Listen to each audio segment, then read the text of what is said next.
Amukram said on Impact News nay Raj Nongthombam Manung Huna Hari 360-degree analysis of news and events the Mamutram Nokcheri. Manipur da Toli but Hodok Sigi Haptar Irang Sigi Manung Chenna Megitang Ohumdagi National Highway Singasi Tingaga Leruba blockade or Matunda Masi Hanguba Hangu Matunda Mutamjala Haptar Duga Naunamuk latest oina Tamjala isi Ngasi the Mutamata and Ngarang Boxi Haukiba August Ketang Tarata the Committee on Travels Unity na Cookie zone taba mapum sing asida mathau taba essential commodities have no the chang ria the polum sing amadi medical ke supply sing asi marangkai ni yogdre masi yohon biu kariguma yogda targati matangi numitagi matam kaktaba indefinite economic blockade on national highway number 2 Imphal Dimapur lambi national highway number 37 Imphal Jiribam lambi da reimposed togani highway kibu matung inang asidagi masi haugre hab tar khongjang se aduna Manipur gi handaki issue khak natana haukiba Mamangi Tanka Kayadas who Manipur the Lady National Highway Sing Sida Adumak blockade economic blockade sang indefinitely Tamjan Basina Maram Wiraga Veli Katagata Manipur Pumbagi economic condition social condition Yam Sound among Atat Hokpa Hojiksu Wari Batanka Sida economic blockade toxin ba Natraka blockade toxin Basina Hana Wara letting in Matasida Hena Waba but at the same time economic blockade Natraka blockade or Maram Sisu Makoide medical supplies Natraka essential commodities supply Yoroktre Habasigi counter Oiba Kongjang amoina hariba blockade se amug reimpose torpune habatare aduna mase counter oina reimpose torpu oiro natraka karigomba demand amage damakta freshly tauba adum laba makalgi imposition boiro blockade asi natraka economic blockade asi gi highway sing asi da thamak matamda mase thingbang amnabagi mechanism habatare permanent solution for once and for all handa khaktagi nathana handa kisi yana kharaga mathang chahi ani hum lerga natraka tha mari ma lerga amuka torkataba mong laktana ba habatare highway sing asida permanent solution amma blockade le hadanabagi lebi yabra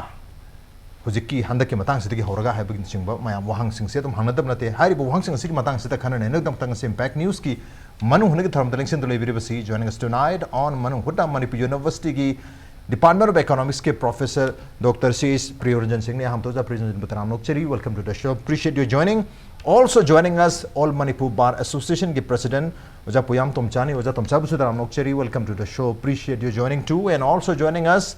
Economic and Research Development Organization ERDO-Kangleipak ki Secretary General Shanta Nahakpam ni Shanta Nokcheri welcome to the show appreciate you joining too han base yoja Priyoranjan dalak yoja Priyoranjan masigi permanent solution at the when we have peace lakani maduga conditionality amne nai logjai aduga whole issue sidai hek hokdokpadai hajigadori si both communities Meiteis amasung Kuki sing haibetare it is time for peace haidnam leire aduga counter blockade to haibes or blockade itself simasi counterproductive oi haibese masi Manipur gi blockade ki history the leirabani say 139 days ra kano thamari hena to humatam dasu ultimately government of India itself in spite of laws siyade haibeleiragasu government of India itself sina masigumba Supreme Court na haibagi mayokta torpa matamda political reasons kaya dagi moi enforce to ngamdeba for example farm laws ki matangda Haryana Punjab ki highways thing na leiri ko missionary kaidu ngami Bengal da government itself na ban blockade to na tahuri bani hajari so Indian political leadership sina khoina law se thamagasu ai khoi gi leiriba India gi social configuration sing the political configuration se sida prajana pamba prajana tongdra leiba pot sida ai khoina tongsal lehraga rajniti tawbugi khoida complex political economy man leibani na government of India sina khutsi thaba ngamdeba in spite of laws hairibu mamisi Manipur di amakena chawna tagani north eastern region dadi amakena chawna tagani maramdi insurgency prone leba singne aduna government se upai leitaba tawrure bloodshed thokadurieba imagine with thoiba classes ida or all other ethnic classes notice thoibam tamcha hundreds in terms of thousands of sigra bane maduda bhabuda law enforcement agencies singna achuba khutche akanba khut now this is one condition so aduna hujiki seida kuki singna singna oxin kino tore isi two issues dani Raj na thambigriba sagi khoigi goods essential goods ki chain se thugai especially medicine kai bala ibse senior sa haijeri go sustainable oidabani akhoi isan isawi yanjan jabane ba khongda akhoi se ngasai railway propose yamna railway lak se yam ru e adu di mayam lo yana wapam ne everybody even the government ko even Amit Shah samang na laga Manipur da man ni mari ni le madura ma masang magna so hairami ni railway essential commodity what is railway utilized or for any kind of help taka leba tawni hairami ne ba adu matungina akoina government ga meeting mayam phamba sida rail se move tawna hona da tongan ba rail gi oiba magi rules and regulation railway mayam ma koina kano tawri ne ba split taw thoga ko matan sammaga khoi gi sida yongna pore ne si sarkar gi su aduga Manipur miyam gi su yam chawba achievement ne ba adubu as far as the haitane ko basically the crisis amadi essential commodities ki problem je sida chang tar ga di yengba ya je pot yam me ba oja Priyoranjan hai du mane ko ngasai gi khongsang Imphal je 110 km ne ba mau Imphal je just 119 km ne ba mu ka ko aduga khongsang Imphal da akhoi gi driver sing jina longning ba bara ai tare ko si lupa ani jang modi lupa ani jang longning ba adadi ton kun gi gari poro ganda 40,000 di low ne ba moina aduna aduga Guwahati Imphal gi bhara je normal time da hoi gi keno je goods movement de study to ganda ko 46,000 da 30 ton gi gari poro ngam me ba ta de koi da railway ji khongsang gi rok ta zu akoi cooperate and collaborate to ta it's a big loss sima number 1 layer ke ko pot podi yam lai ba porok podi yam thil lai re ching mujine wa do je ko koina ngasai madu gi flow da tham do mi khuding mak se ngasai ai khan bo wa khan da ai je na crisis matam da hodi tawri sine ba kuki akoi gi kuki sinau sing na hari se ai dum yam toy hai jab do ne ba akoi gi fight se with every kukira or are we fighting with narco terrorists or are we fighting with the infiltrator do ne ba adi moi manung da chani ngai leitra ba akoi mer ta suni ne chani ngai leitra kan di leader na hai ba ta pon te ba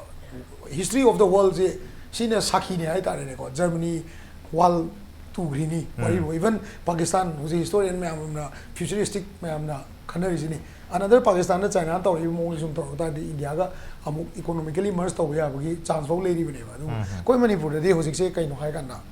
anywhere gi pot laksan ho ko is this goods or कहता है commodities distributed equally to the people ने वो question लगते हैं अकोई ना सोमना कंदे की शु मोई द pinning दबा मोई की देखी फॉर को अकोई द pinning दबा आदु की barrier तो सोम लाइता है D any form of helicopter ना पूरा सोम कानर होए भाई ऐसे नहीं है आदु की याम चाववा program में ले रहे हो कोई चीज़ देखो ओजा मसी मतंग दाइना हजनिंग मुझे कोर्ट ना इंटरवेन तो बंगम दबले लेते मोई ममांग दा मोई ना लोकथुक के हाबी गवानी मदो कोर्ट के इंटरवेंशन मतुंग दगे ने ना खोय हजनिंग मतम दुदा याम कन्ना चिंगी ग्रुप अमना याम सांगना इकोनॉमी ब्लॉकेड तो मतम दा कोइन मदो मसीगी अखोगी कनो मा पीआईएल मा हिंगना तुम लेबने मतम दा मोहना रिवाइव तौगा अखोगी मदु द कौगे सिंग सिगी लीडर सिंग जे कोई कोर्ट तो कौबने अदमाय तौर कान मसी तपथगेबने हजिक सो दुमंगाय हजिक तसेना दे गवर्नमेंट ngam पोसिबु करिनो नंबर 1 गवर्नमेंट ngam पोदिसि कइनो गवर्नमेंट से लोंग गदोंने everything is the hand of the government अदि मरुना नेशनल हाईवे हाबिसे it is the jurisdiction of the central government so government authority so government national highway ku tingjal ya ponte national highway hang do kene state force hajan ba na te hek thajal ri center na kadoi na hang kadoi diksi matak ta khona khwai ngak pa mana Imphal Dimapur road na khangnari ba a more yori poje masi trans-asian highway ne international highway amu ogi ba sida nupi khara tholaga chalande kholande kai bi ko yam phagi ma thabuk ne ba aduna tasena ha ta gadi mayam da jam hajana haga hangdok piu haidana अदो अइनसु नैनबद हाजिबनि democracy हाबिसि demand अमा संग तसेंगना government मदो अइगी तौहुम थोपनिना हाइदना तौना होनरप मतमसे मोजु political compulsion हाइगद्रा अमा हाइगद्रा तौदबनेबा अदुना हुजि तसेंगना हाइतारगदि करिगुंबा मसि PIL अमा थाब तातारगदि तसेंगना हाइगदि effective ओइगनि अदुगा हुजिकि मसिद कौरिबसिंगसे असिदा हुजि NSC पामदा यारबने number 1 adi atoba no moina gam do hai ba adi da chingda adu yobidre asida adu yobidre ga ji phagi gi bane number 1 handiki laiba handiki mokoi gi handiki irang silli ba tare ko handiki lila si kauraga lila sana haliba asagi ITL po hairo kuki NP bo hairo ward 2 bo hairo anybody hairo mokoi gi calculation si karino mitei gi achamba